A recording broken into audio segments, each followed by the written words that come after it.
no civiles, sino muy ligadas a partidos desde la lógica de una gestión social ligada exactamente a los partidos políticos y al poder político.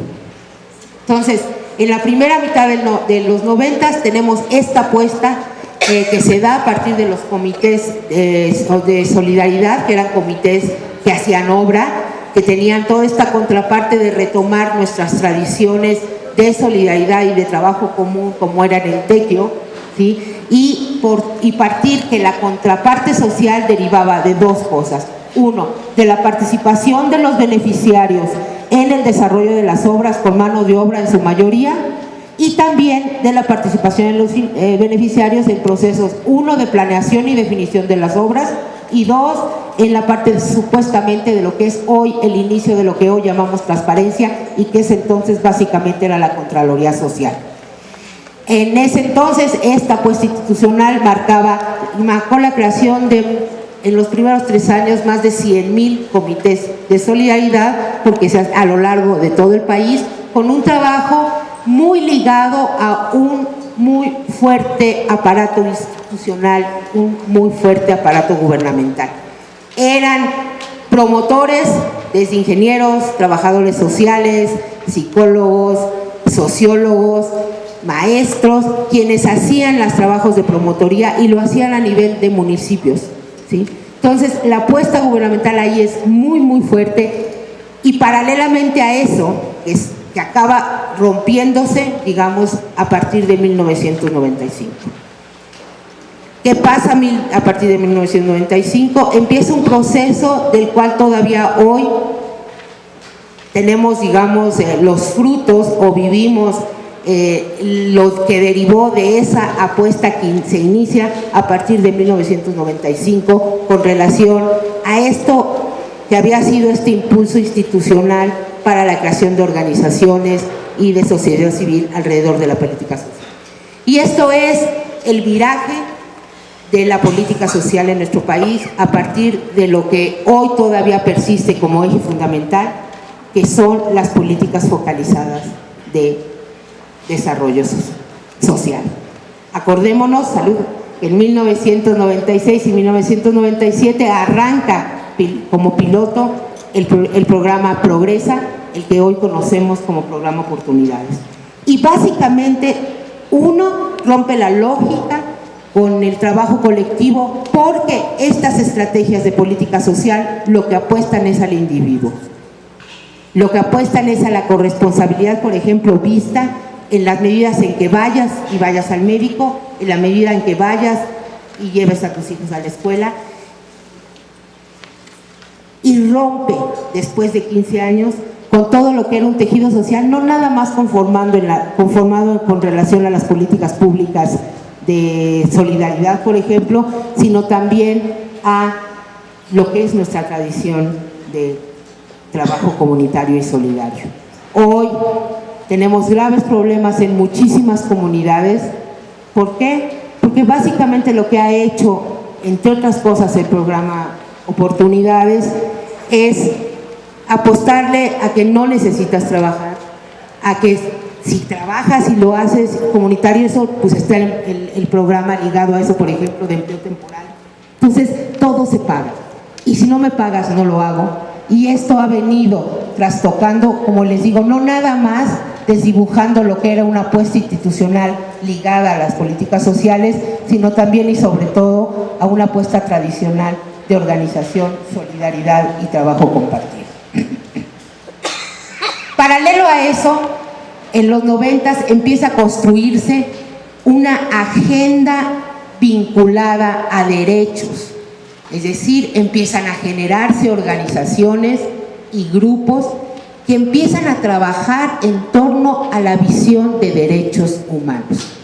Tenemos primero un bloque muy fuerte durante los 90, que fue todas estas organizaciones que construyeron la agenda de derechos civiles y la agenda de derechos políticos.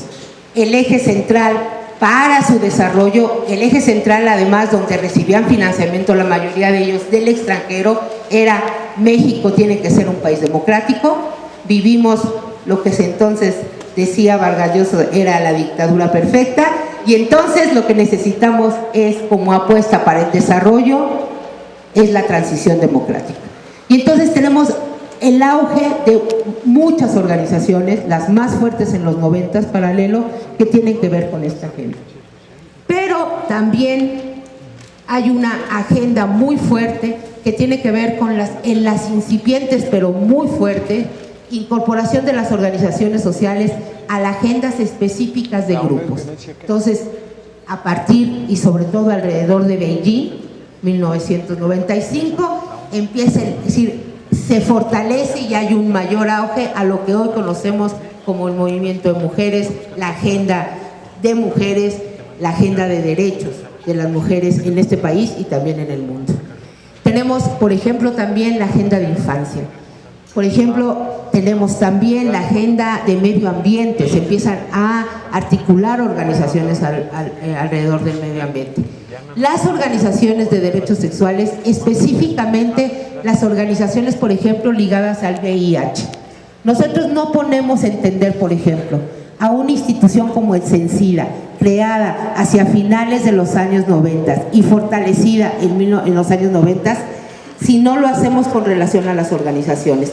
Ese consejo conformado ahí en CENSIDA por la mayoría de organizaciones y de sociedad civil, la oferta de servicio generada desde nada más y la atención generada desde las organizaciones de la sociedad civil, CENSIDA es un ejemplo muy claro y paradigmático de una agenda puesta en el centro en esa época. No tanto como ahora que vemos más la agenda de derechos sexuales, mucho más amplia, ya más en la diversidad sexual, más en cuestiones de reproducción y apoyo a la sexualidad, digamos, la agenda se ha ampliado, pero en ese entonces es ícono esta parte de la agenda de exactamente protección de riesgo alrededor del VIH-Sida. El conjunto con lo que les platicaba de la modificación de la lógica y la apuesta de la incorporación de la sociedad en las políticas sociales del gobierno, hay varias cosas que marcan y que nos van marcando lo que vivimos básicamente durante los siguientes 12 años y que todavía tenemos hoy una cola de esta apuesta de políticas sociales en donde no hay unas reglas claras, en donde no hay una determinante y una valoración de las políticas estatales con relación no nada más a las organizaciones de la sociedad civil, sino a cómo ven la fortaleza de la participación social alrededor de ellos. Uno de ellos es la conformación de lo que se llamaba el ramo 33. Acuérdense que en ese entonces lo que pasa, además de que se crea Progresa, es que se descentraliza el gasto social. Y se descentraliza a partir de un ramo que todavía hoy es subsistente, que es el ramo 33. ¿Cuál ha sido el impacto de este ramo en política social y en política, por ejemplo, de salud y educación? Que hoy lo que estamos viendo, por ejemplo, en este año, es modificaciones a la repartición de ese ramo 33 y a la ejecución de ese ramo 33 para municipios y para estados, sobre todo en el nivel de salud y sobre todo también en el ámbito educativo. En ese ramo no nada más estaba el FAIS, que es el Fondo para Asistencia Social y Programas Sociales, que era lo que se destinaba, por ejemplo, a solidaridad, sino también está el Fondo de Descentralización de Salud y está el Fondo de Descentralización de Educación. Hoy por hoy, actualmente puestos en duda y modificados a través de la reglamentación de uso de recursos públicos. Básicamente porque cuando pierdes la gestoría social, pierdes también el rumbo. Si ustedes se acuerdan, el año pasado, todo lo público con relación a la corrupción en el sector salud se dio a partir de aparatos que decían que compraban y no los compraban, hospitales que decían que operaban y no operaban. Es decir, el